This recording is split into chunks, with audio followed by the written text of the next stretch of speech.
O amor pode nos cegar de um jeito que a gente só percebe quando já tá no fundo do poço. O meu erro, cara, quase destruiu minha família inteira e começou com um simples olhar. Bom dia, meus queridos. Hoje, com 82 anos, decidi abrir meu coração e contar uma história que guardei por décadas. Esse relato vai ser um pouco diferente do que eu costumo trazer aqui no canal. Hoje, vou falar de um dos maiores vacilos que já cometi na vida, uma coisa que quase me custou tudo o que eu tinha. Isso aconteceu há muito, muito tempo, lá em 1965, quando eu tinha só 22 aninhos. E embora eu tenha amadurecido pra caramba desde então, acho que preciso ser totalmente sincera com vocês. Antes de começar essa história pesada, queria pedir pra você que tá aí me assistindo agora pra deixar seu like neste vídeo, se inscrever no canal se ainda não for inscrito e me contar nos comentários de onde você tá me vendo hoje. Isso me ajuda demais a continuar compartilhando minhas histórias com vocês. Muito bem, vamos lá. Meu nome é Alice e eu tinha uma irmã chamada Laura, 3 anos mais velha que eu. Desde pequenas, a gente nunca foi muito chegada.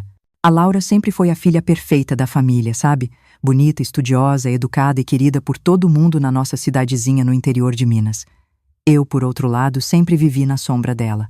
Onde quer que eu fosse, ouvia coisas do tipo: "Você é irmã da Laura, né? Pena que não puxou a beleza dela." Ou então: "Sua irmã já era a primeira da turma na sua idade." Talvez vocês conheçam essa sensação de ser sempre comparado com alguém e nunca ser bom o suficiente. Meu pai, seu Zé, era o único que parecia me entender de verdade. Ele tinha uma lojinha de tecidos na cidade, nada muito chique, mas o suficiente para a gente ter uma vida confortável. Quando eu ficava triste com as comparações, ele sempre arrumava um tempinho para sentar comigo no quintal de casa e dizer: "Alicinha, meu amor, você tem um coração de ouro. Um dia todo mundo vai ver isso." Essas palavras eram o que me mantinham de pé nos dias mais difíceis. Em janeiro de 1965, nossa vida virou de cabeça para baixo. Meu pai, que já vinha sofrendo do coração há uns meses, teve um infarto fulminante enquanto trabalhava na loja. Foi tudo muito rápido. Os médicos disseram que ele não sofreu, mas para nós que ficamos, o sofrimento estava só começando.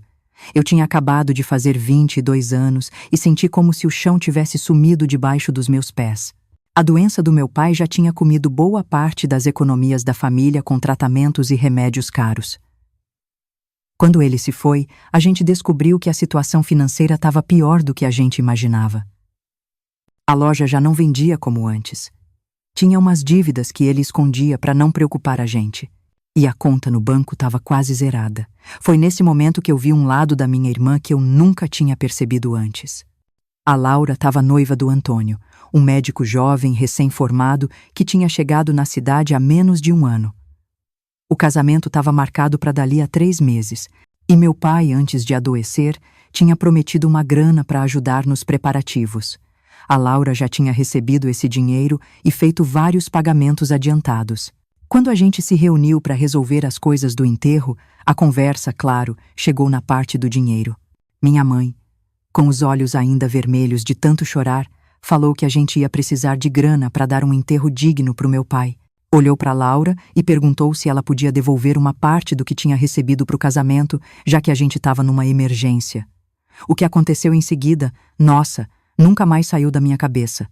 A Laura ficou vermelha, cruzou os braços e disse com uma frieza que me arrepiou: "Mãe, eu já dei a entrada do buffet, da decoração e tô para pagar o vestido importado. Não posso cancelar nada agora, senão perco todo o dinheiro." Minha mãe, sem acreditar, insistiu: "Mas, minha filha, é o enterro do seu pai. A gente pode fazer um casamento mais simples depois." Foi aí que minha irmã soltou aquelas palavras que cortaram meu coração como uma faca. O papai ia entender que eu não posso comprometer meu casamento por causa disso.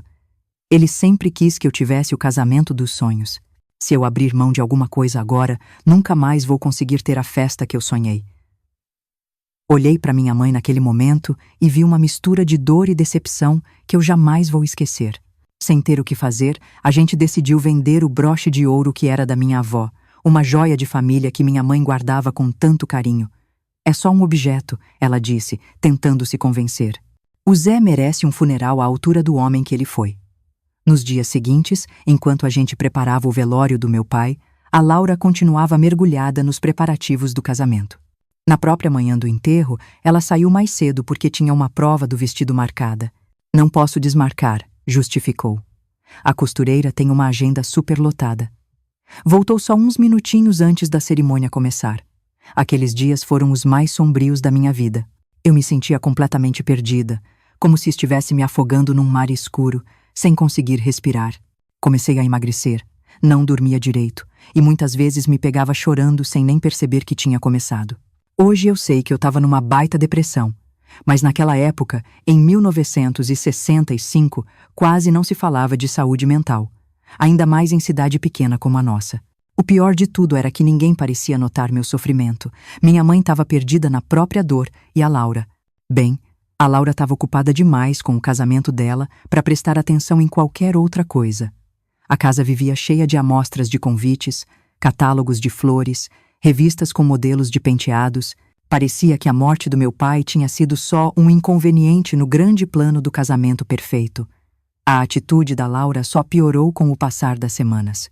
Ela começou a me forçar a participar dos preparativos, dizendo que eu precisava parar de choramingar e seguir em frente. Quando eu não mostrava muito entusiasmo, ela soltava umas indiretas bem cruéis. Você devia se arrumar mais. Desse jeito nunca vai arrumar ninguém. Ou então, o papai não ia querer te ver assim, toda largada e deprimida. Um dia, durante um almoço de família para acertar os últimos detalhes do casamento, a Laura anunciou os nomes das madrinhas. Meu nome não estava na lista. Quando uma tia perguntou por que eu, a irmã, não ia ser madrinha, a Laura respondeu na lata: "A Alice vai estragar as fotos com essa cara de enterro. Além do mais, ela não tem grana para comprar o vestido que eu escolhi para as madrinhas." Senti como se tivesse levado um tapa na cara na frente de todo mundo. Saí da mesa sem dizer uma palavra e fui para o jardim dos fundos, onde meu pai costumava sentar comigo. Ali, deixei as lágrimas rolarem soltas. Foi nesse momento que ouvi uma voz atrás de mim. "Você tá bem?" Era o Antônio, o noivo da Laura. A gente nunca tinha conversado muito, só o básico. Ele era um homem bonito, com um jeito gentil e uns olhos que pareciam te enxergar de verdade. Tentei disfarçar as lágrimas, morrendo de vergonha, mas ele já tinha percebido. "Não precisa fingir comigo", ele disse, sentando do meu lado no banco de madeira velho. O que a Laura disse foi cruel. Você não merecia aquilo. Fiquei surpresa com as palavras dele. Era a primeira vez que alguém reconhecia o jeito da minha irmã. "Você é a irmã dela", ele continuou. "Deveria ser a madrinha de honra, não importa o que aconteça." "A Laura sempre foi assim", respondi, secando as lágrimas. "Tudo tem que ser perfeito para ela, e eu nunca me encaixei na definição de perfeição dela." O Antônio ficou em silêncio por um instante, depois perguntou do meu pai. Como ele era, o que a gente gostava de fazer junto, que lembranças eu tinha. Ninguém tinha me perguntado isso desde o enterro.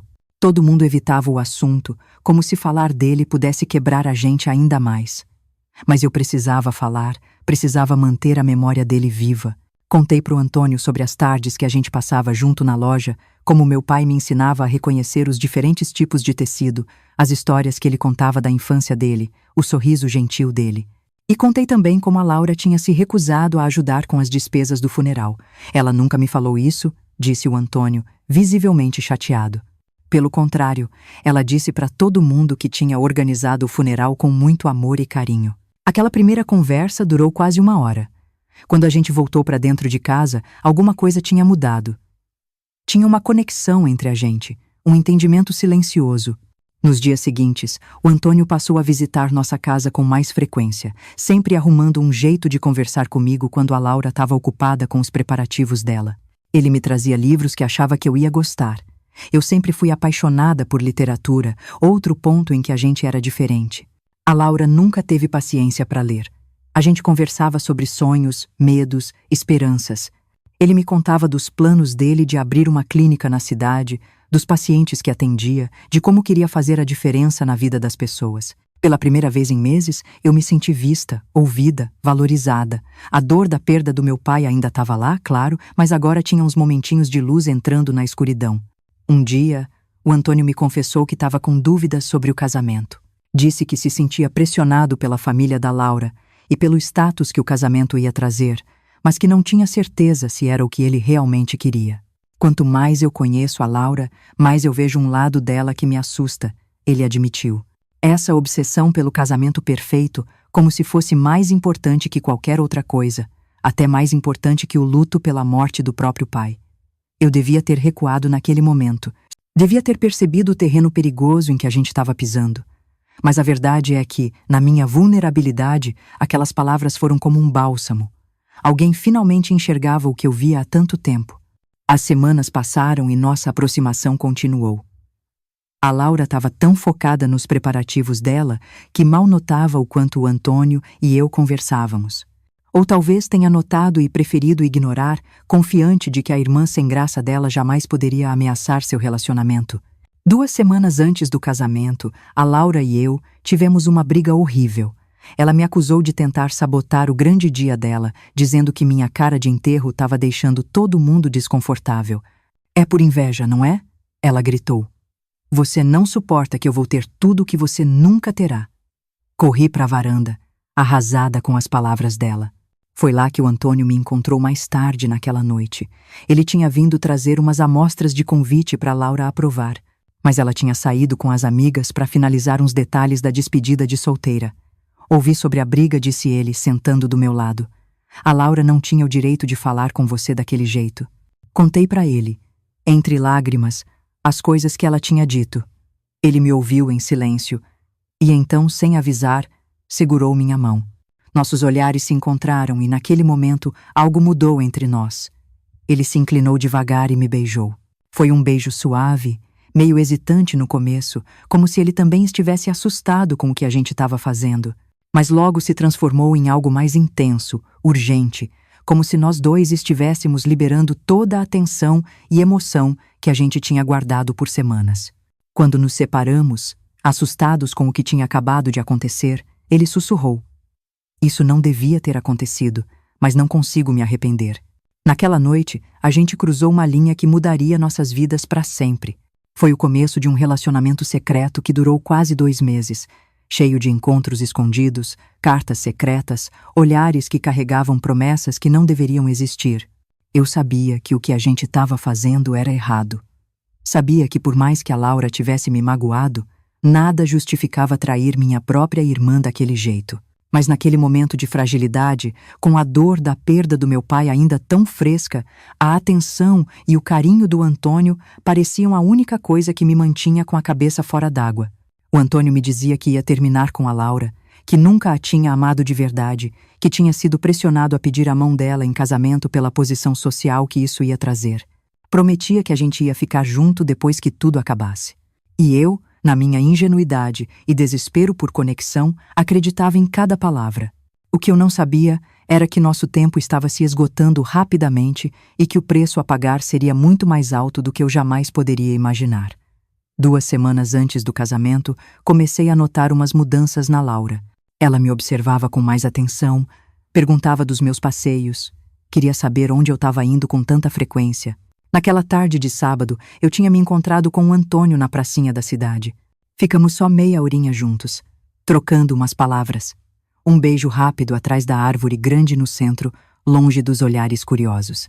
Voltei para casa com o coração acelerado, como sempre acontecia depois desses encontros proibidos. Quando entrei no meu quarto, notei na hora que algo estava diferente. Meu diário, que eu sempre guardava debaixo do colchão, estava em cima da cama, aberto exatamente na página onde eu tinha escrito sobre meu primeiro beijo com o Antônio. Senti um arrepio na espinha. As cartas que ele tinha me escrito, que eu guardava numa caixa de sapatos no fundo do armário, também estavam espalhadas pela cama. Ouvi passos no corredor e me virei, dando de cara com a Laura parada na porta. Os olhos dela estavam vermelhos e inchados. As mãos tremiam segurando uma das cartas mais recentes do Antônio.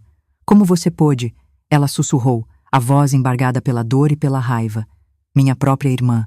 Tentei explicar. Gaguejei umas palavras sem nexo sobre solidão, sobre como tudo aconteceu sem planejar, mas ela não queria ouvir. "Me poupe das suas desculpas", ela disse, a voz agora mais alta. "Você sempre me invejou. Sempre quis o que era meu, desde pequena. Mas isso? Roubar meu noivo a 2 semanas do casamento? Isso é baixo demais até para você, Alice." Aquela noite foi um inferno. A Laura se trancou no quarto, se recusando a falar comigo ou com a nossa mãe, que não entendia o que estava acontecendo. No dia seguinte era domingo, dia do tradicional almoço de família. Tios, tias, primos, todo mundo reunido para uma das últimas confraternizações antes do grande casamento. Mamãe tinha preparado um frango assado especial, a receita favorita do papai, como um jeito de manter ele presente na nossa vida. A gente estava todo mundo na mesa quando a Laura finalmente desceu. Os olhos dela ainda estavam inchados, mas tinha algo diferente nela, uma determinação fria que me deu medo.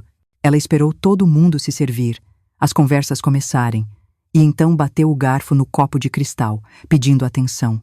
Tenho um anúncio a fazer, ela disse, a voz artificialmente calma. O casamento está cancelado. Um silêncio chocado tomou conta da mesa. Nossa tia Cecília foi a primeira a reagir. Mas por quê, querida? Vocês brigaram? Tenho certeza que qualquer briguinha pode ser resolvida. A Laura sorriu, um sorriso que não chegava nos olhos. Não é uma briguinha, tia, é uma traição. Ela então me encarou diretamente. Descobri ontem que o Antônio e a Alice estão tendo um caso há semanas, bem debaixo do meu nariz, na minha própria casa. Foi como se uma bomba explodisse na sala de jantar. Todos os olhares se viraram para mim, alguns sem acreditar, outros me acusando.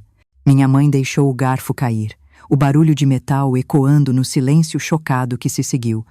Alice, isso é verdade? Ela perguntou, a voz mal saindo. Não consegui responder. A vergonha, a culpa, tudo se misturava dentro de mim, fechando minha garganta. Meu silêncio foi resposta suficiente. Encontrei as cartas dele e continuou a Laura, tirando uma do bolso do vestido. Querem ouvir o que o meu noivo escrevia para minha irmã? Sem esperar resposta, ela começou a ler. Alice, cada momento longe de você é uma tortura. Quando estou com a Laura, só consigo pensar em você, nos seus olhos, no seu sorriso. Vou terminar tudo com ela depois do jantar de ensaio, e então poderemos ficar juntos, sem nos escondermos. Um murmúrio de indignação tomou conta da mesa. Tio Roberto, irmão do meu pai, bateu com o punho na mesa. Que vergonha! Seu pai mal esfriou no túmulo e você desonra a família desse jeito. Não aguentei mais. Levantei da mesa e corri para o meu quarto, as lágrimas embaçando minha visão. Podia ouvir a voz da Laura continuando lá embaixo, contando para todo mundo os detalhes que tinha descoberto.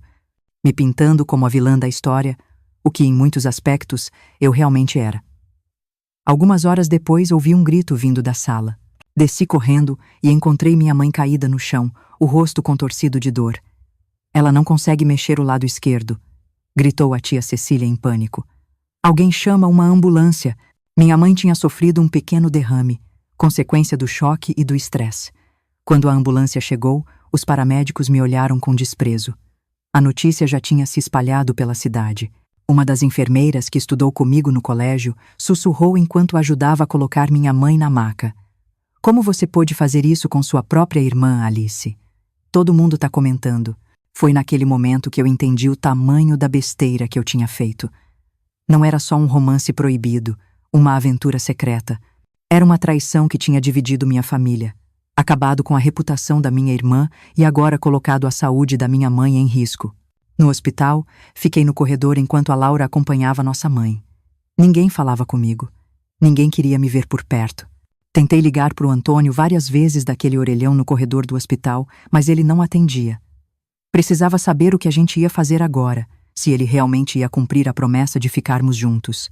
Na manhã seguinte, depois de uma noite horrível dormindo numa cadeira desconfortável do hospital, recebi a notícia que acabou de quebrar meu coração já em pedaços. O Antônio tinha ido embora da cidade durante a madrugada, sem se despedir de mim, sem se despedir da Laura. Simplesmente pegou as coisas dele e sumiu, deixando só um bilhete curto para o diretor do hospital onde trabalhava, dizendo que era uma emergência de família.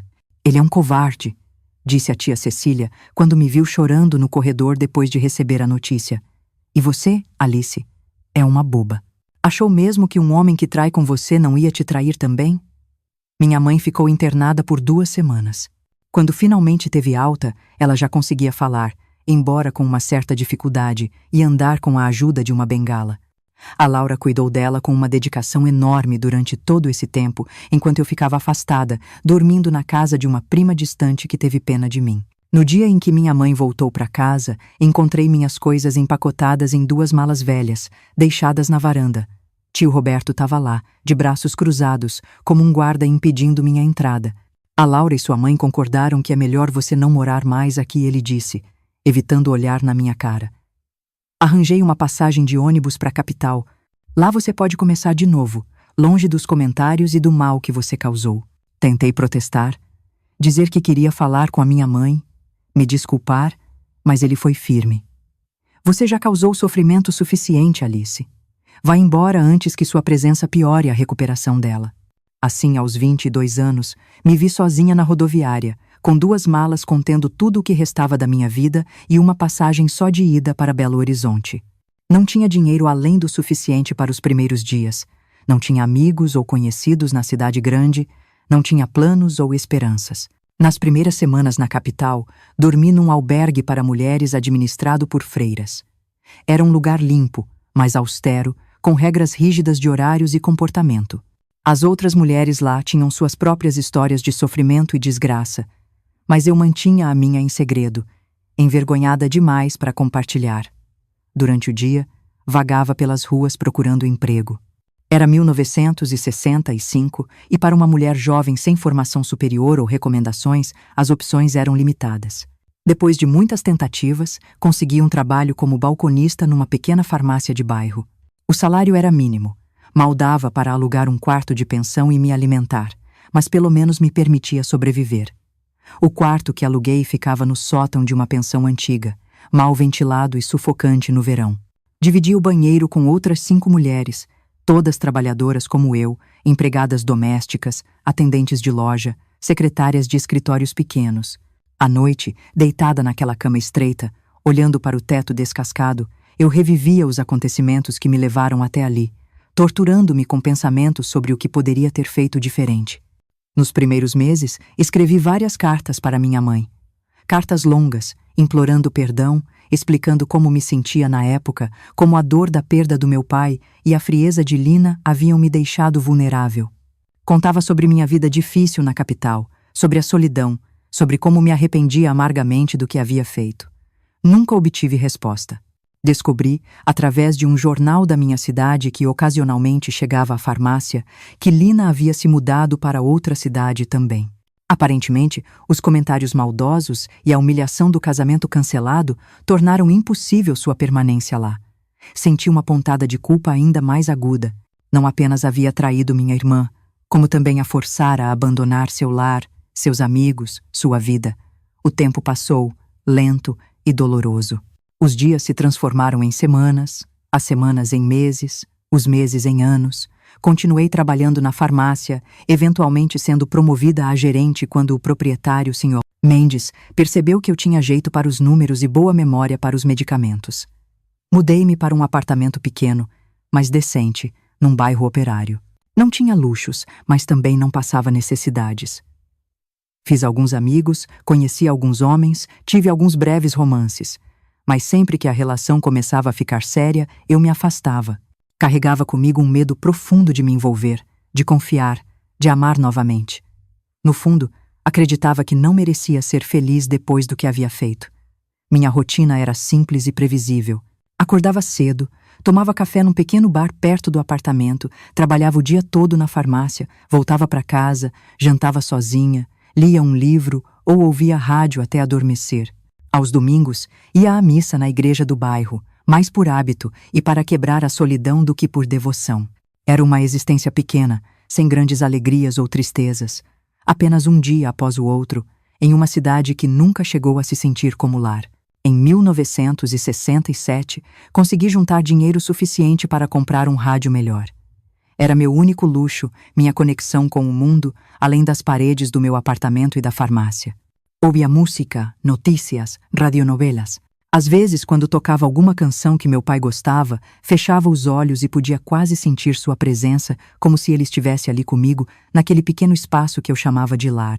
Ainda pensava em Antônio ocasionalmente, não com amor ou saudade, mas com uma mistura de raiva, vergonha e curiosidade. Para onde ele teria ido? Estaria exercendo a medicina em outra cidade? Teria encontrado outra mulher para enganar? Essas perguntas vinham principalmente nas noites de insônia, quando o passado parecia mais presente que o próprio presente. O Sr. Mendes, meu patrão, Tornou-se uma espécie de figura paterna para mim. Era um homem viúvo de meia-idade com filhos já crescidos que haviam se mudado para outras cidades. Notando minha solidão, começou a me convidar para almoçar aos domingos em sua casa. Era uma gentileza que eu aceitava com gratidão, embora sempre me sentisse um pouco deslocada, como uma intrusa na vida dos outros. Foi numa dessas visitas, no início de 1968, que recebi a notícia que mudaria novamente o curso da minha vida.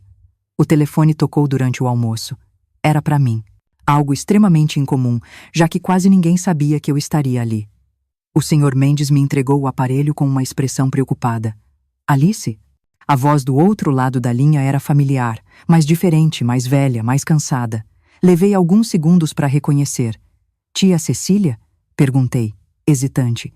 Sim, sou eu, minha filha. Liguei para a farmácia e me disseram que você estaria aqui hoje. Senti meu coração acelerar. Se tia Cecília havia se dado ao trabalho de me procurar depois de tanto tempo, algo sério devia ter acontecido. O que houve, tia?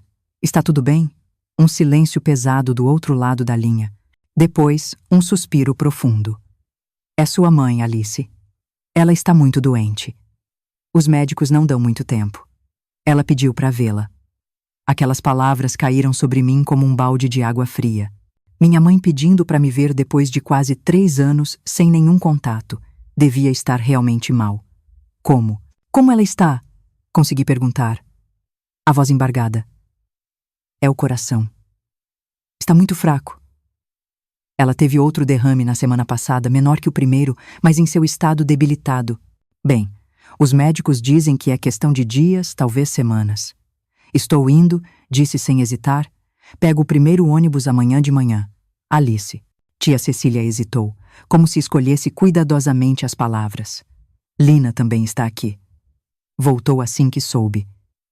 Vocês terão que se encontrar. Senti um nó na garganta. Lina, minha irmã, a quem eu havia traído da pior maneira possível. Como seria encará-la depois de tudo? Entendo, foi tudo o que consegui dizer. Chegarei o mais rápido possível. Desligamos e voltei à mesa do almoço com as pernas trêmulas. O Sr. Mendes, notando minha palidez, ofereceu um copo de água e um ouvido amigo. Contei-lhe brevemente a situação, omitindo os detalhes mais dolorosos do passado. Ele, com sua habitual gentileza, não fez perguntas. Apenas me ofereceu alguns dias de folga, para que eu pudesse viajar. Naquela noite, arrumei uma pequena mala, apenas o essencial para alguns dias. Enquanto dobrava as poucas roupas que levaria, minha mente estava em turbilhão. Como seria rever minha mãe depois de tanto tempo? O que diria a ela? Pediria perdão mais uma vez? E Lina? Como seria ficar face a face com minha irmã novamente? Peguei o ônibus das 6 da manhã. A viagem de 6 horas pareceu durar uma eternidade. Cada quilômetro que me aproximava da minha cidade natal fazia meu estômago se contrair mais de ansiedade. Olhando pela janela, vendo a paisagem mudar de urbana para rural, sentia como se estivesse viajando não apenas no espaço, mas também no tempo, voltando a um passado que havia tentado deixar para trás. Quando finalmente o ônibus entrou na pequena estação rodoviária da cidade, tive uma sensação estranha de déjà vu. Tudo parecia exatamente igual, congelado no tempo enquanto eu havia mudado tanto. As mesmas lojinhas, o mesmo café na esquina, os mesmos rostos conhecidos que agora me olhavam com uma mistura de surpresa e desaprovação.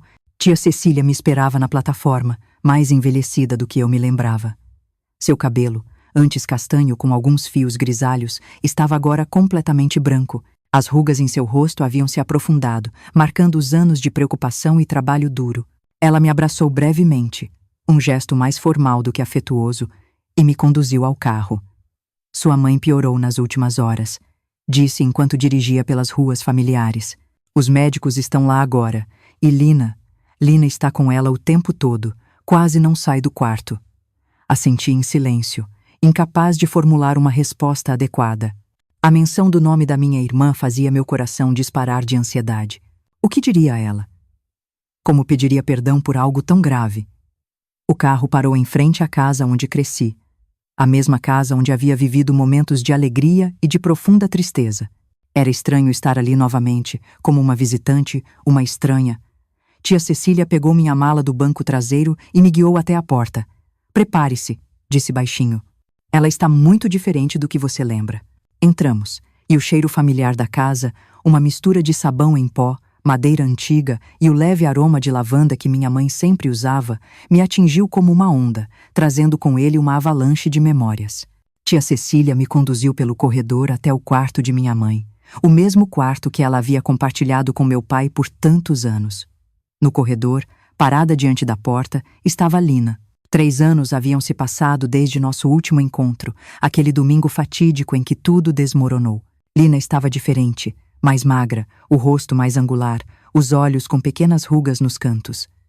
Vestia um conjunto simples, sem os adornos e joias que tanto gostava no passado. Nossos olhares se encontraram, e por um momento nenhuma de nós disse nada. O peso de tudo o que havia acontecido pairava entre nós como uma barreira invisível. Então, para minha surpresa, Lina deu um passo à frente e disse: "A voz baixa, ela está esperando por você. Está consciente agora, mas vai e vem. É melhor você entrar logo." Não havia hostilidade em sua voz, apenas cansaço e preocupação. Assenti, incapaz de falar, e entrei no quarto. Minha mãe estava deitada na cama que compartilhara com meu pai por tantos anos. Parecia menor, mais frágil do que em minhas lembranças, a pele amarelada e os cabelos, antes castanhos, agora completamente brancos. Quando me viu, seus olhos se iluminaram por um breve instante. Estendeu a mão trêmula em minha direção e eu a segurei, sentindo os ossos frágeis sob a pele fina. "Alice", ela sussurrou, "você veio." Foi então que as lágrimas que eu havia segurado durante toda a viagem finalmente transbordaram. Caí de joelhos ao lado da cama, ainda segurando sua mão, e chorei como uma criança. "Me perdoe, mamãe", soluçava. "Por favor, me perdoe." Ela acariciou meus cabelos com a mão livre, um gesto tão familiar e reconfortante que só intensificou meu choro. "Já perdoei há muito tempo, minha filha", ela disse, a voz fraca, mas clara. "A vida é curta demais para guardar rancor. Eu só queria ver você mais uma vez antes de partir." Nos dias que se seguiram, minha mãe alternava entre momentos de lucidez e períodos em que não reconhecia ninguém. Lina e eu nos revezávamos em seu cuidado, inicialmente em silêncio constrangido, depois com breves trocas de informações práticas, até finalmente começarmos a ter pequenas conversas sobre nossas vidas nos últimos 3 anos. Uma noite, depois que mamãe finalmente adormeceu após um dia particularmente difícil, Lina me chamou para a cozinha. Serviu 2 xícaras de chá e sentou-se à mesa, indicando que eu fizesse o mesmo. Por um longo momento, apenas bebemos em silêncio, o único som vindo do velho relógio de parede que papai consertara tantas vezes. "Há algo que você deveria saber", Lina finalmente disse, colocando a xícara sobre a mesa. "Sobre Antônio." Meu corpo enrijeceu ao ouvir aquele nome que tanto havia tentado esquecer. "O que tem ele?" perguntei, tentando soar indiferente, mas falhando miseravelmente. Cerca de 1 ano depois que ele foi embora, recebi uma carta de uma mulher chamada Cláudia. Lina continuou, olhando para sua xícara em vez de para mim. Ela era enfermeira em Ribeirão Preto. Aparentemente, Antônio estava noivo dela quando veio trabalhar em nossa cidade. Ele manteve os 2 noivados simultaneamente, indo visitá-la nos feriados, dizendo a nós que estava visitando a família. A revelação caiu como um raio. Antônio, o homem por quem eu havia arruinado minha família, o homem que prometeu amor eterno, havia enganado não apenas a Lina, não apenas a mim, mas a uma terceira mulher também. "Como você descobriu que era verdade?" perguntei, ainda atordoada. Ela enviou fotos, cartas, até o anúncio de noivado deles, publicado no jornal local, respondeu Lina. Não havia como negar. Antônio era. É um mentiroso patológico. Ficamos em silêncio novamente, cada uma absorvendo o impacto daquela revelação. De repente, Lina fez algo que me pegou completamente de surpresa. Começou a rir. Um riso baixo no início, depois mais alto, até se transformar numa gargalhada quase histérica. "O que é tão engraçado?" perguntei confusa. "Nós duas?" Ela respondeu, enxugando lágrimas de riso. "Brigamos, nos odiamos, destruímos nossa família por causa de um homem que não valia nada, que estava enganando nós duas o tempo todo. Não percebe a ironia? E então, como se uma represa tivesse se rompido, comecei a rir também. Rimos juntas, rimos até ficarmos sem fôlego, Rimos até as lágrimas de diversão se transformarem em lágrimas de tristeza compartilhada, de arrependimento, de perda. Quando finalmente nos acalmamos, algo havia mudado entre nós. Não era perdão, ainda não, mas era um início. Sinto muito, Lina disse, finalmente conseguindo expressar o que guardava no coração há tanto tempo. Sinto muito por tudo. Não há desculpa para o que fiz. Ela sentiu os olhos ainda brilhantes de lágrimas. Também tenho coisas pelas quais me desculpar, respondeu baixinho. Não fui uma boa irmã para você, Alice, especialmente depois que papai morreu. Estava tão obcecada com o casamento, tão preocupada com as aparências, que perdi de vista o que realmente importava. Naquela noite, não houve um grande momento de reconciliação, nenhum abraço cinematográfico ou promessas de amizade eterna. Apenas um pequeno passo em direção à cura, um reconhecimento mútuo de erros cometidos e da possibilidade, talvez, de um novo começo. Minha mãe faleceu 2 semanas depois da minha chegada, numa madrugada silenciosa de outono. Partiu durante o sono, sem dor, segurando a mão de Lina que dormitava na cadeira ao lado da cama. Eu estava na cozinha preparando um chá quando ouvi o choro contido da minha irmã. Corri para o quarto e, ao ver o rosto sereno de mamãe, soube imediatamente que ela havia partido. O funeral foi simples e digno, bem diferente do tumulto que cercou o enterro do meu pai. Poucos vizinhos compareceram. A maioria das pessoas ainda me olhava com desconfiança e a presença de Lina, que também havia deixado a cidade em circunstâncias controversas, não ajudava a atrair muitos presentes. Mas não importava. Estávamos ali, nós duas, para nos despedirmos de nossa mãe. E isso era o que realmente contava. Após o enterro, nos vimos diante da inevitável questão. O que fazer com a casa? Era o único bem que nossos pais haviam deixado, e nenhuma de nós tinha planos de voltar a morar na cidade. Depois de algumas conversas, decidimos vender a propriedade e dividir o dinheiro igualmente. Podemos recomeçar, disse Lina, enquanto empacotávamos as lembranças de família numa tarde chuvosa. Você na capital, eu no sul. Novos lugares, novas possibilidades. Era estranho trabalhar lado a lado com minha irmã depois de tudo o que havia acontecido. Enquanto organizávamos roupas, separávamos louças, embalávamos fotografias, conversávamos sobre coisas banais, o tempo, os vizinhos, pequenas memórias de infância, evitávamos tocar nos assuntos mais dolorosos, como se tivéssemos feito um acordo silencioso de deixar o passado para trás.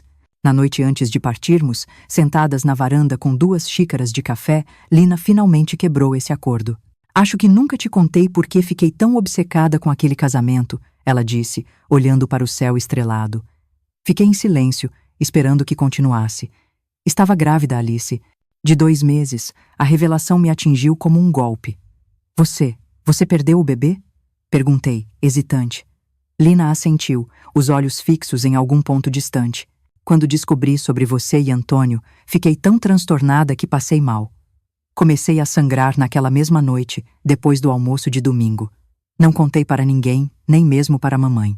E então, no hospital, enquanto ela estava tendo o derrame, eu estava no andar de cima perdendo meu filho. Sentia as lágrimas escorrendo pelo meu rosto.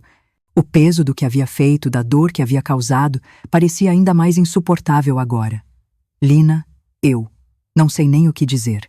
Se eu soubesse, não teria feito diferença. Ela interrompeu, a voz surpreendentemente calma. O que aconteceu? Aconteceu. Não podemos mudar o passado, apenas aprender com ele. E eu aprendi muito nestes 3 anos, Alice. Aprendi que a vida é imprevisível e frágil demais para desperdiçarmos com mágoas. Ficamos em silêncio por um longo tempo, apenas ouvindo os grilos e o vento suave nas folhas da velha mangueira do quintal. Acho que foi melhor assim. Lina finalmente continuou. Imagina se eu tivesse me casado com ele, tido aquele filho. Estaria presa a um homem que não valia nada. Ainda dói? Perguntei, referindo-me não apenas à perda do bebê, mas a tudo. A traição, o escândalo, os sonhos destruídos. Às vezes, ela respondeu honestamente, mas não como antes. E você, Alice, ainda pensa nele? Refleti por um momento. Não do jeito que você imagina. Penso no que fiz, nas escolhas que tomei, no mal que causei. Mas Antônio? É como se fosse apenas um personagem numa história triste, não uma pessoa real por quem ainda sinto algo. Na manhã seguinte, nos despedimos na rodoviária.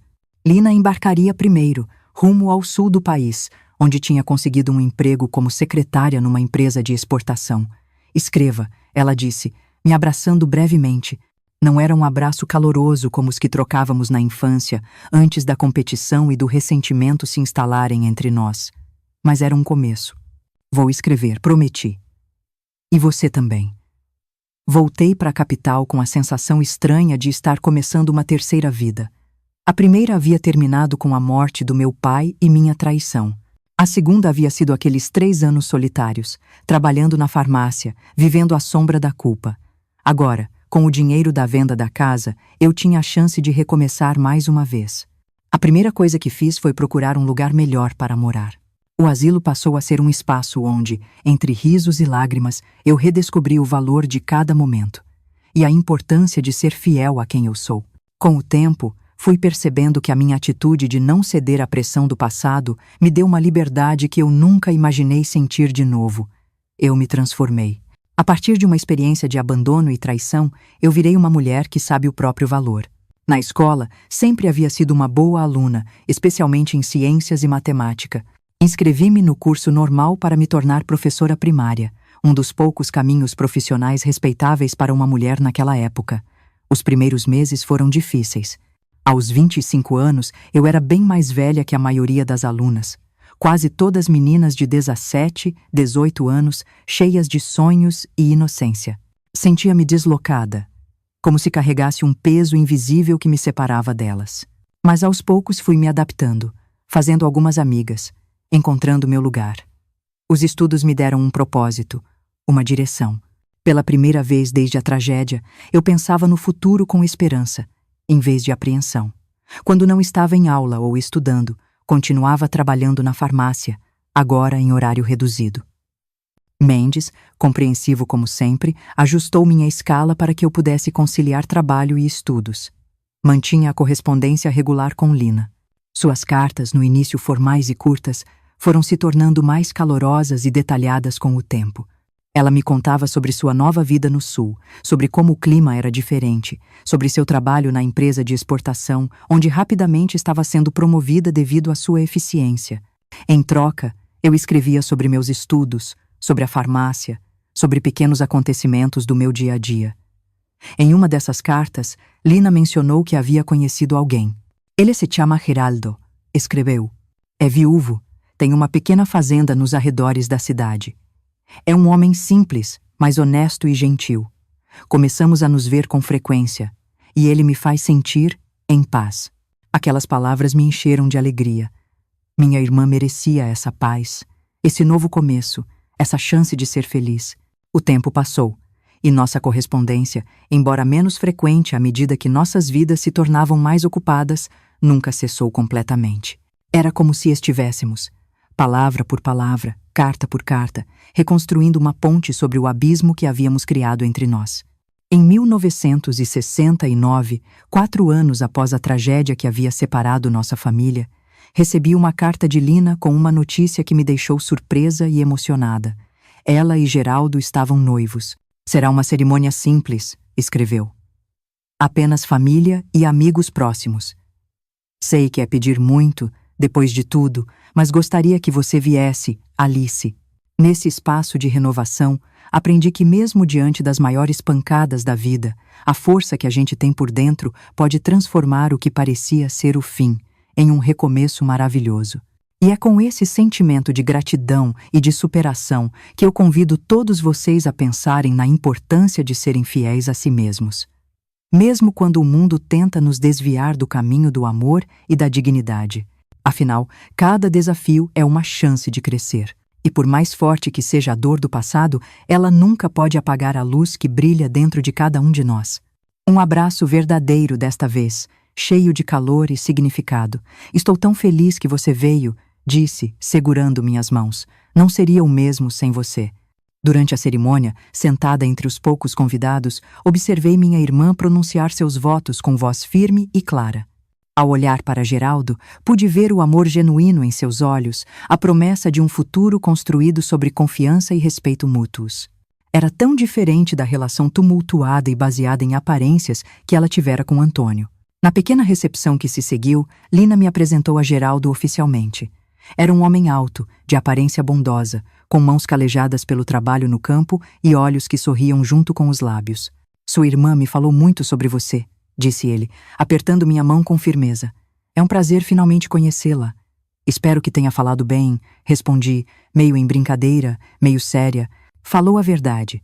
Ele disse simplesmente sobre o passado, sobre os erros, sobre o aprendizado e sobre como vocês duas estão reconstruindo sua relação um dia de cada vez. Isso me diz muito sobre o caráter de ambas. Aquelas palavras simples, ditas por um homem que mal me conhecia, tocaram algo profundo dentro de mim. Talvez fosse possível, afinal, não ser para sempre definida pelo pior erro que cometi.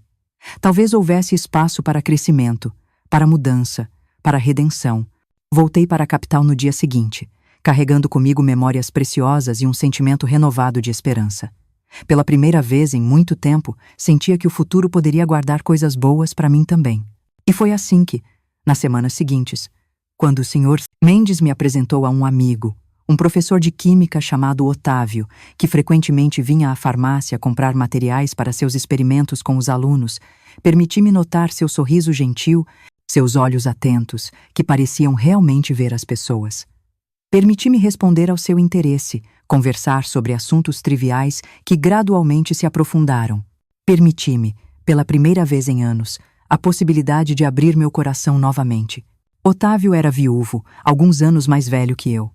Sua esposa havia falecido de pneumonia 2 anos antes, deixando-o sozinho para criar sua paixão pelo ensino e pelos livros. Começamos a conversar sobre o tempo, os medicamentos que ele procurava, as notícias do dia. Com o tempo, as conversas se tornaram mais pessoais. Ele me contou sobre sua esposa, sobre seu trabalho na escola pública, sobre seus autores favoritos. Eu, cautelosamente, compartilhei pequenas partes da minha história, testando as águas, medindo suas reações. Um dia, após meses dessas conversas esporádicas, ele me convidou para tomar um café depois do meu expediente. Hesitei, o coração acelerado. Desde Antônio, não havia me permitido nenhum envolvimento romântico sério. O medo de machucar alguém novamente, ou de ser machucada, era grande demais. É apenas um café, Alice, ele disse, percebendo minha hesitação. Para conversarmos sem a interferência de clientes ou do Sr. Mendes pedindo para você reorganizar as prateleiras. Aceitei, ainda incerta, mas com uma pequena chama de esperança acendendo-se dentro de mim. Aquele café marcaria o início de uma nova fase na minha vida, uma fase que eu nunca imaginei merecer, mas que estava pronta, finalmente, para abraçar. Aquele primeiro cafezinho com o Otávio virou outro, e depois um jantar, e logo a gente estava se encontrando direto. Ele era diferente de qualquer homem que eu já tinha conhecido. Paciente, atencioso, sem pressa. Nunca me pressionava, nunca exigia mais do que eu estava pronta para dar. Tinha uma tranquilidade nele que me acalmava. Quando ele falava da matéria dele, química, os olhos brilhavam com um entusiasmo genuíno. Olha só, Alice, ele dizia, desenhando umas moléculas num guardanapo de papel. O mundo inteiro é feito de ligações, átomos que se conectam, se transformam, às vezes se separam, mas estão sempre buscando um equilíbrio. Eu sorria, pensando como aquilo parecia uma metáfora para as relações humanas também. O Otávio tinha 35 anos quando a gente se conheceu, 7 anos mais velho que eu. A experiência estava marcada no rosto dele, umas ruguinhas no canto dos olhos, uns fios de cabelo branco nas têmporas. Ele tinha perdido a esposa para uma pneumonia que complicou rápido, deixando ele arrasado e sozinho. Por um tempo, achei que nunca mais ia sentir nada além de dor, ele me confessou numa noite, enquanto a gente caminhava depois do cinema. Mas aí um dia, percebi que o sol ainda nascia. As flores ainda desabrochavam. Meus alunos ainda precisavam aprender sobre reações químicas. A vida insistia em continuar. Aquelas palavras me tocaram fundo. Eu também tinha conhecido a dor, o arrependimento, a sensação de que não merecia um novo começo. Mas ali estava eu, 6 meses depois do nosso primeiro café, sentindo meu coração se abrir devagarinho, como uma flor tímida depois de um longo inverno. Em 1970, terminei o curso normal com notas boas, senti um orgulho danado de mim mesma. Aos 27 anos, eu tinha virado minha vida do avesso com esforço e persistência. Logo consegui um emprego como professora numa escola primária municipal nos arredores da capital. O salário não era grande coisa, mas somado com o que eu ainda ganhava trabalhando meio período na farmácia, dava para viver com um conforto modesto.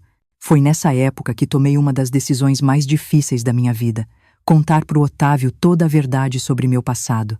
Nosso relacionamento estava ficando sério, e eu não podia, não queria, construir algo importante em cima de segredos e omissões. Tinha aprendido do pior jeito como mentiras, mesmo as que a gente não conta, podem destruir não só relacionamentos, mas vidas inteiras. Escolhi um domingo tranquilo, depois de um almoço que preparei no meu apartamento. Com o coração na boca e as mãos tremendo, contei tudo. A morte do meu pai, o casamento da Laura, meu envolvimento com o Antônio, a tragédia que veio depois. Falei do derrame da minha mãe, do meu exílio na capital, dos anos de culpa e solidão. Não escondi nada. Não aliviei minhas ações, não tentei me justificar. O Otávio me ouviu em silêncio, sem interromper. Quando terminei, eu estava exausta emocionalmente, como se tivesse corrido uma maratona. Eu entendo se você quiser ir embora agora, eu disse, evitando olhar para ele. Sei que não é fácil aceitar alguém com um passado como o meu. Para minha surpresa, ele pegou minhas mãos entre as dele. Alice, ele disse, com a voz suave, todo mundo comete erros.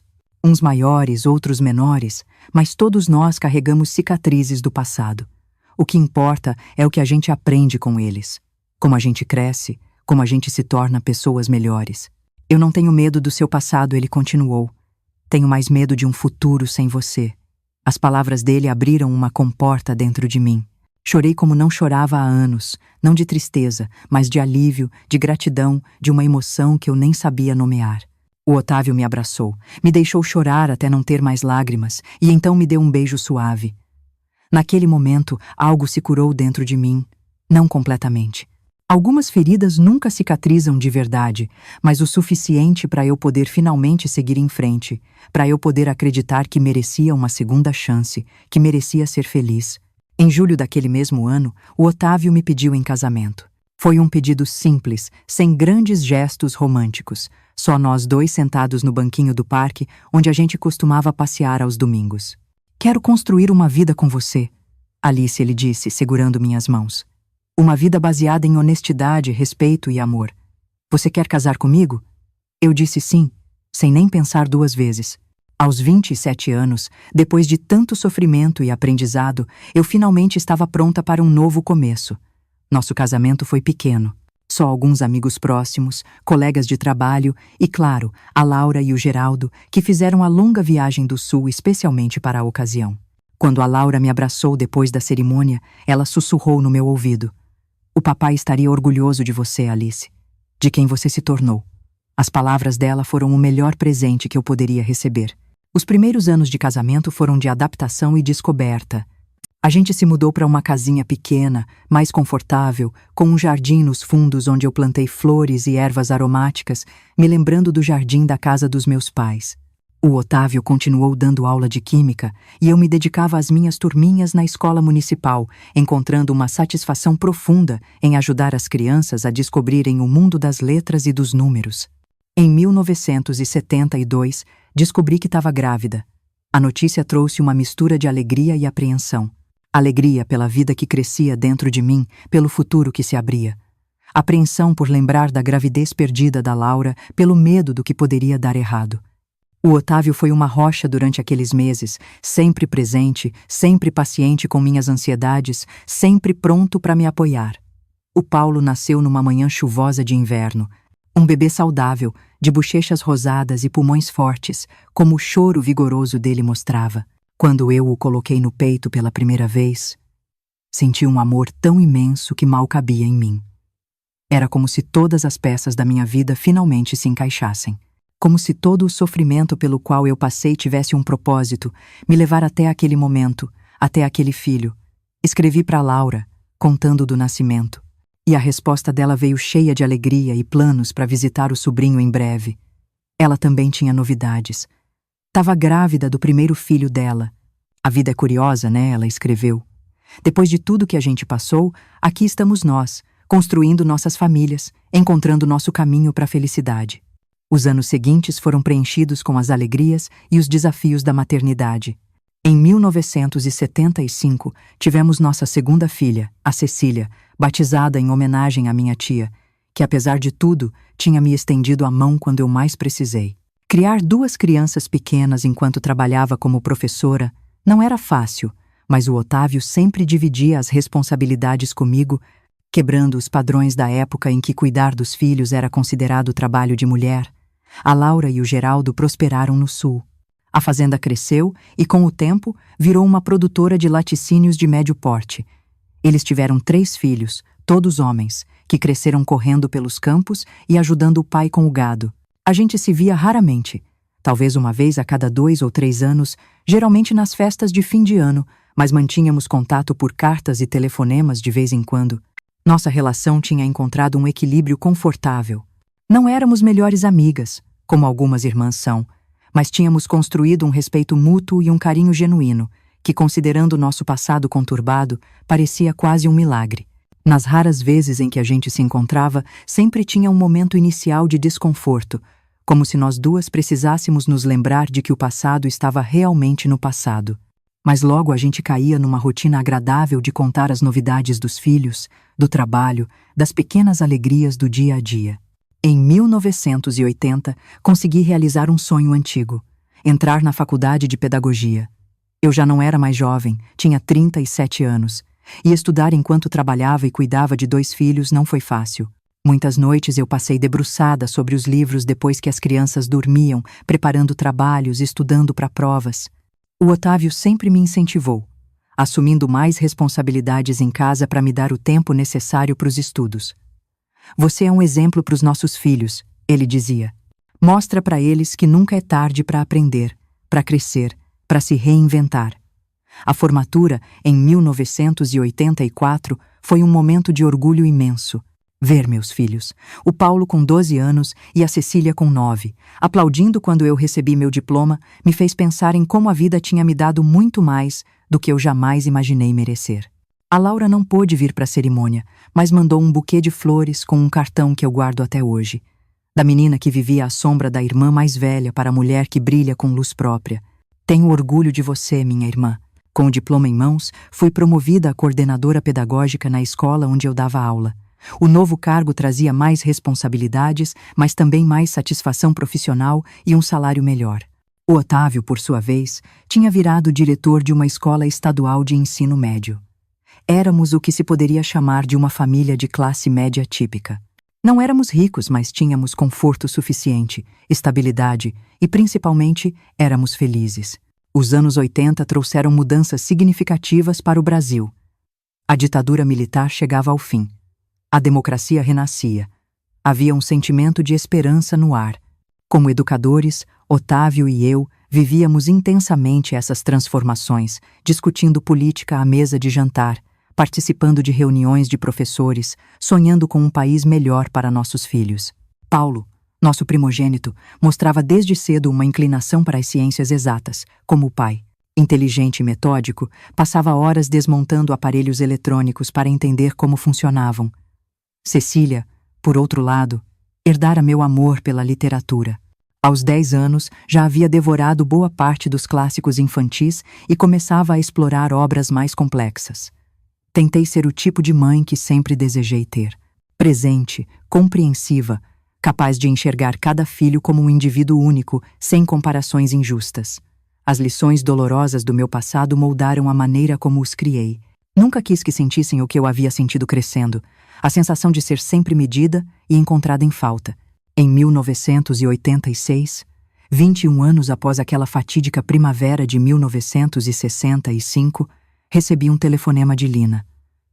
Sua voz soava animada do outro lado da linha. Você não vai acreditar quem encontrei por acaso numa conferência de produtores rurais em São Paulo, disse ela, sem nem mesmo me cumprimentar primeiro. Meu coração deu um salto. Havia apenas uma pessoa cuja menção poderia causar tal reação em minha irmã depois de tanto tempo. Antônio? Perguntei, quase sem voz. Exatamente, confirmou Lina. Ele é agora um médico de meia idade, com cabelos grisalhos nas têmporas e uma aliança dourada no dedo. Não me reconheceu imediatamente, ou fingiu não reconhecer. O que você fez? Perguntei, curiosa sobre como minha irmã teria lidado com esse encontro inesperado com nosso passado. Abordei-o durante o coffee break, contou Lina, e pude ouvir o sorriso em sua voz. Você precisava ver a cara dele quando disse meu nome. Ficou branco como papel. E então, apenas perguntei sobre sua vida, como qualquer conhecida faria. Ele gaguejou, disse que estava bem, que tinha uma clínica próspera e 3 filhos. Então me desculpei e saí, deixando-o ali, provavelmente se perguntando se eu contaria algo para a esposa dele. E você contaria? Perguntei. Claro que não, respondeu imediatamente. Não ganharíamos nada com isso e outras pessoas sofreriam. Algumas histórias é melhor deixar no passado. Concordei com ela. Antônio era parte de um capítulo de nossas vidas que havíamos fechado há muito tempo. O que importava era o presente, as pessoas que amávamos, as vidas que havíamos construído a partir das cinzas daquela tragédia. No final daquele ano, nossa família fez uma viagem até a fazenda de Lina e Geraldo no sul. Era verão e as crianças, primos que se viam raramente, logo estavam correndo pelos campos, nadando no riacho que cortava a propriedade, ajudando a ordenhar as vacas sob o olhar atento de Geraldo. Otávio e eu ficamos hospedados na casa principal, uma construção simples, mas acolhedora, com varandas amplas onde nos sentávamos nas noites quentes para conversar e observar as estrelas. Uma dessas noites, enquanto os homens discutiam política na sala e as crianças jogavam cartas no quarto, Lina e eu nos encontramos sozinhas na varanda dos fundos. O céu estava incrivelmente estrelado, sem a poluição luminosa da cidade grande, e a lua cheia banhava os campos em luz prateada. Você está feliz, Alice? Perguntou minha irmã, quebrando um silêncio confortável que havia se instalado entre nós. Refleti por um momento antes de responder. Sim, disse finalmente. Não é a vida que imaginei quando era jovem. É melhor em muitos aspectos, mais difícil em outros. Mas sim, sou feliz. E você? Lina assentiu, um pequeno sorriso nos lábios. Também sou. É curioso, não é? Depois de tudo o que passamos, depois de todos os erros, as mágoas, as perdas, encontramos nosso caminho para a felicidade. Acho que é isso que significa crescer, respondi, observando a lua que parecia tão próxima que quase poderíamos tocá-la. Aprender com os erros, seguir em frente, encontrar paz com o passado. Você já se perdoou, Alice? Perguntou Lina, virando-se para me olhar diretamente. Completamente, quero dizer. A pergunta me pegou de surpresa. Haviam se passado mais de 20 anos desde aquele terrível domingo em que tudo desmoronou. 20 anos de dor, crescimento, aprendizado, reconstrução. Refleti por um momento antes de responder. Acho que sim, disse finalmente. Não foi fácil e levou muito tempo, mas entendi que não sou apenas o pior erro que cometi. Que aquela menina de 22 anos, magoada e confusa, não é quem sou hoje. Lina assentiu, satisfeita. Fico feliz em ouvir isso. Porque eu te perdoei há muito tempo, Alice. Completamente. Aquelas palavras, simples mas poderosas, foram como um bálsamo final para uma ferida antiga, que, embora já não dosse como antes, ainda estava lá, em algum lugar profundo dentro de mim. Estendi a mão e segurei a dela, um gesto que dizia mais que qualquer palavra poderia expressar. Voltamos para casa após 2 semanas maravilhosas na fazenda. A vida seguiu seu curso. Os filhos cresceram, os cabelos embranqueceram, os corpos começaram a protestar com dores aqui e ali. Otávio e eu nos aposentamos. Vimos Paulo se formar em engenharia e Cecília em letras.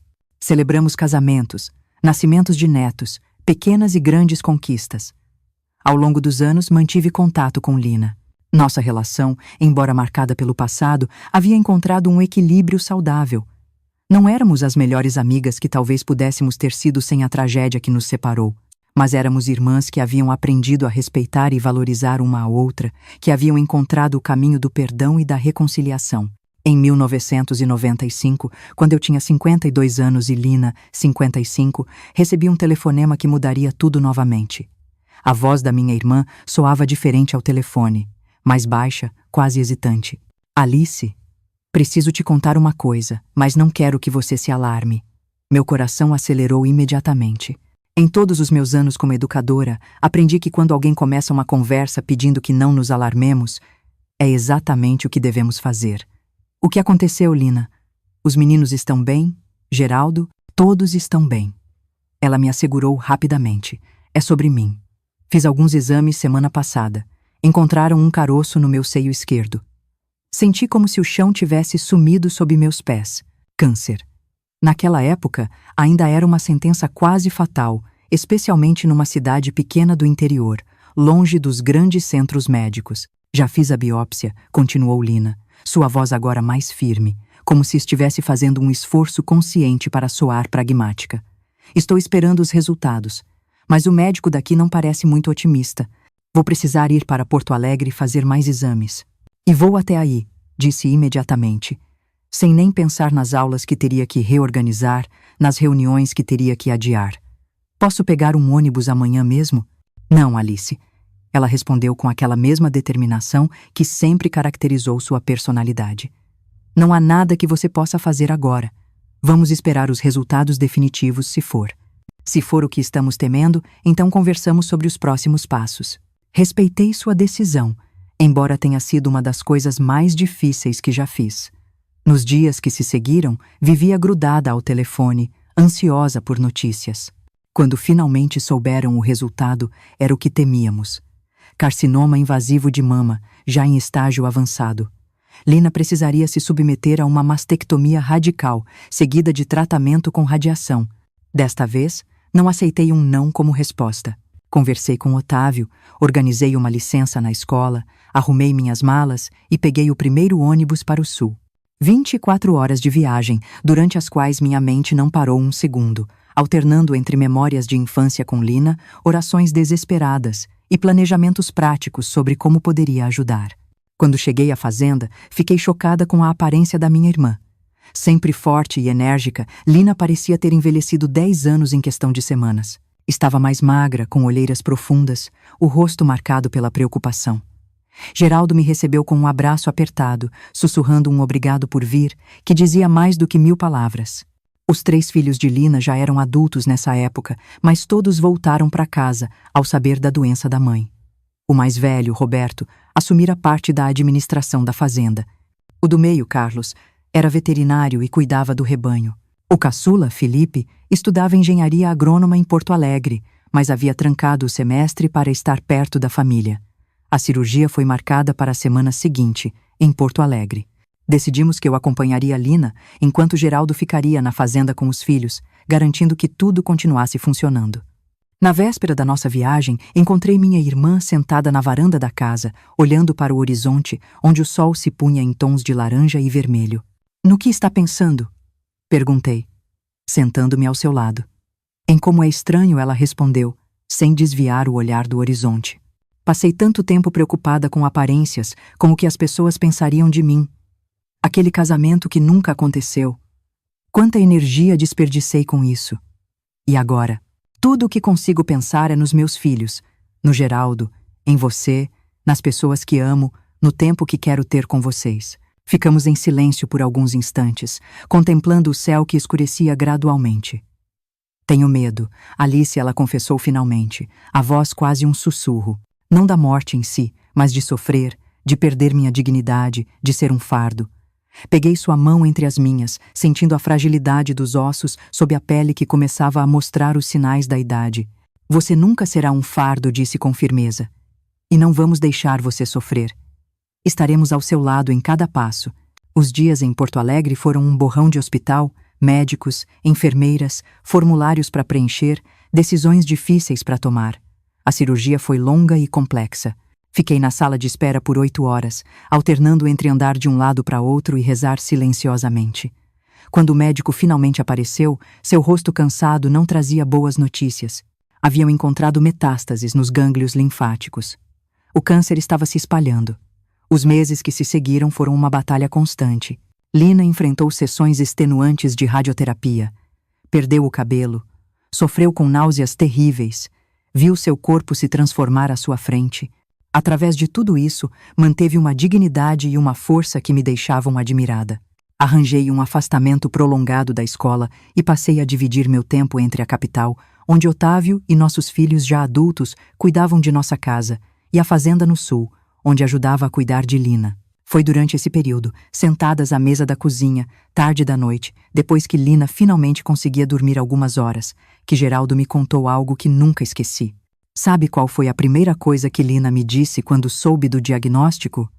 Perguntou, mexendo distraidamente o café, que já havia esfriado. Ela disse: Geraldo, prometa que vai manter contato com minha irmã Alice depois que eu me for. Ela é mais forte do que pensa, mas não deve ficar sozinha. Chorei ao ouvir isso, silenciosamente para não acordar Lina no quarto ao lado. Depois de tudo o que havíamos passado, depois de toda a dor que causei a ela, minha irmã ainda se preocupava comigo. Por quase um ano, a vida seguiu nesse ritmo estranho, suspenso entre esperança e desespero.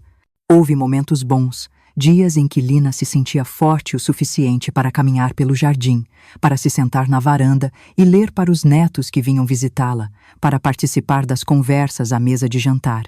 E houve dias terríveis, de dor incontrolável, de efeitos colaterais devastadores, de visitas à emergência no meio da noite. Numa tarde particularmente boa, quando Lina havia acabado de terminar sua última sessão de radioterapia e os médicos falavam cautelosamente em remissão, estávamos as duas sozinhas em seu quarto. Ela havia perdido muito peso. Seu rosto estava pálido e os cabelos, que começavam a crescer novamente, eram agora completamente brancos. Mas seus olhos ainda tinham aquela vivacidade que sempre a caracterizou. Alice, ela disse, ajeitando-se contra os travesseiros, quero te pedir uma coisa.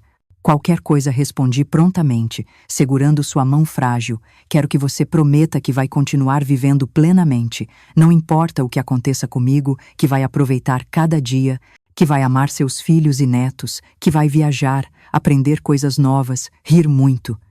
Lina, comecei, mas ela me interrompeu. Estou em remissão agora e pretendo ficar assim por muito tempo, disse ela com determinação, mas nós duas sabemos que a vida é imprevisível. E se algo acontecer, quero saber que você estará bem. Que todo esse tempo que passamos afastadas, todo esse sofrimento, serviu para nos ensinar a valorizar cada momento. Prometi, com lágrimas nos olhos, embora no fundo acreditasse, precisasse acreditar, que Lina venceria aquela batalha, que teríamos muitos anos ainda pela frente. E por um tempo, parecia que minha fé estava justificada. Lina melhorou significativamente. Os exames mostravam que o câncer havia recuado, e embora os médicos nunca usassem a palavra cura, falavam em controle da doença com otimismo cauteloso. Ela voltou a se envolver com a administração da fazenda, a planejar reformas na casa, a sonhar com viagens que faria quando estivesse mais forte. Voltei para minha rotina na capital, ligando para minha irmã várias vezes por semana, visitando-a a cada 2 meses. A vida retomou seu curso normal, ou o mais normal possível, após uma experiência como aquela. Paulo anunciou que seria pai, trazendo a alegria de um novo começo para nossa família. Cecília concluiu seu mestrado em literatura, realizando um sonho que nutria desde a adolescência. Em 1997, 2 anos após o diagnóstico inicial, recebi outro telefonema que me gelou a espinha. Era Geraldo, a voz embargada. Alice, ela está no hospital. O câncer voltou, agora nos ossos e no fígado. Os médicos dizem que não há muito mais o que fazer além de controlar a dor. Mais uma vez, fiz as malas e viajei para o sul, o coração pesado de tristeza e medo. Encontrei Lina em um quarto de hospital, conectada a tubos e monitores, a pele amarelada pela disfunção hepática. Mesmo assim, quando me viu, abriu um sorriso fraco que iluminou seu rosto. Você veio? Sussurrou. Claro que vim, respondi, segurando sua mão com cuidado para não deslocar a agulha do soro. Sempre virei quando você precisar. As semanas seguintes foram uma despedida lenta e dolorosa. Lina foi transferida para casa, onde uma equipe de cuidados paliativos ajudava a controlar sua dor e proporcionar o máximo de conforto possível. Eu dormia em um colchonete ao lado de sua cama, acordando várias vezes durante a noite para verificar se ela precisava de algo, para ajustar seu travesseiro, para administrar medicação. Às vezes, quando a morfina aliviava a dor o suficiente para que ela pudesse conversar, relembrávamos nossa infância, as brincadeiras no quintal, as histórias que nosso pai contava antes de dormir, as festas de aniversário simples, mas cheias de alegria. Falávamos sobre nossos filhos, sobre como eles haviam crescido para se tornarem adultos, que nos enchiam de orgulho. Falávamos sobre o futuro, um futuro que eu fingia acreditar que incluiria ela, embora ambas soubéssemos a verdade. Em uma dessas conversas, Lina me fez uma pergunta que ficaria para sempre em minha memória. Você acha que nossos pais estariam orgulhosos de nós, Alice? Apesar de tudo, refleti por um momento. Acho que sim, respondi finalmente. Cometemos erros, nos machucamos, nos perdemos por um tempo, mas encontramos nosso caminho de volta uma para a outra. Construímos vidas significativas. Criamos filhos bons e decentes. Sim, acho que eles estariam orgulhosos. Lina assentiu, satisfeita, e fechou os olhos, exausta pelo esforço de conversar. Estou feliz por termos tido essa segunda chance, murmurou, já quase adormecendo. Feliz por termos encontrado o caminho de volta para sermos irmãs de verdade. Numa manhã de domingo, quase 3 meses após minha chegada, acordei com um silêncio. Um silêncio diferente, mais profundo do que o habitual. Soube, antes mesmo de olhar para a cama ao lado, que Lina havia partido durante a noite. Seu rosto estava sereno, sem traço da dor que a atormentara nas últimas semanas. Parecia apenas adormecida, como se pudesse acordar a qualquer momento e pedir um copo d'água ou perguntar que horas eram. Sentei-me na beira da cama e segurei sua mão, ainda quente pela última vez. Adeus, minha irmã, sussurrei. Obrigada por me ensinar sobre perdão, sobre recomeço, sobre amor que persiste apesar de tudo. O funeral foi realizado na pequena capela da cidade, seguido do enterro no cemitério local onde nossos pais também descansavam. Estava lotado. Parecia que toda a comunidade havia aparecido para prestar suas últimas homenagens. Lina havia tocado muitas vidas durante seus 57 anos de existência. Ouvi histórias sobre sua generosidade, sobre como ajudava famílias em dificuldade, sobre seu trabalho voluntário na escola rural.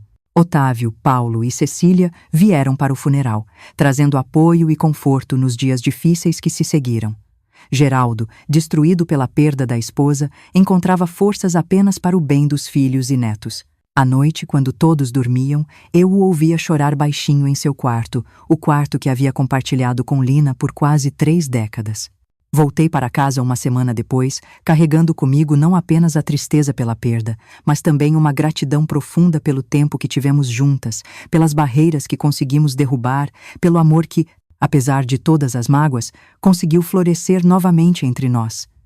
Nos anos que se seguiram, mantive contato próximo com a família de Lina.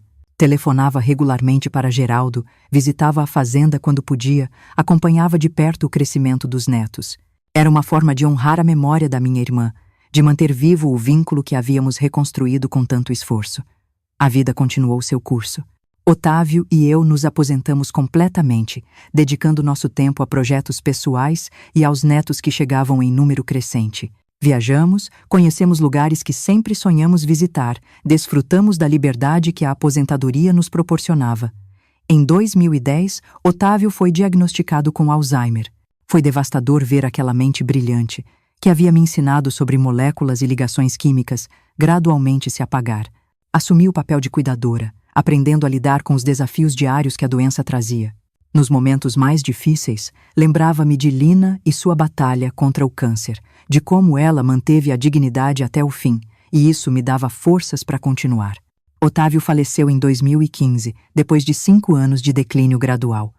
Eu fui viúva aos 72 anos, após mais de 4 décadas de um casamento feliz. Foi um golpe duro, mas não estava sozinha. Meus filhos e netos me cercavam de amor e atenção, e eu havia aprendido, ao longo de uma vida de perdas e recomeços, que a dor, por mais intensa que seja, não dura para sempre. Hoje, aos 82 anos, olho para trás e vejo uma vida marcada por erros e acertos, por quedas e levantadas, por dor e alegria. O erro que cometi aos 22 anos poderia ter definido toda a minha existência. Poderia ter me condenado a uma vida de amargura e isolamento. Mas, de alguma forma, encontrei forças para reconstruir, para buscar perdão, para me tornar uma pessoa melhor a partir das cinzas do meu maior erro. Aprendi que não somos definidos pelos nossos piores momentos, mas pela maneira como respondemos a eles, como crescemos a partir deles, como usamos nossas cicatrizes para nos tornarmos mais compassivos, mais compreensivos, mais humanos. A história que compartilhei com vocês hoje não é apenas sobre uma traição, sobre um caso proibido que destruiu uma família. É sobre redenção, sobre segundas chances, sobre a capacidade humana de perdoar e ser perdoado.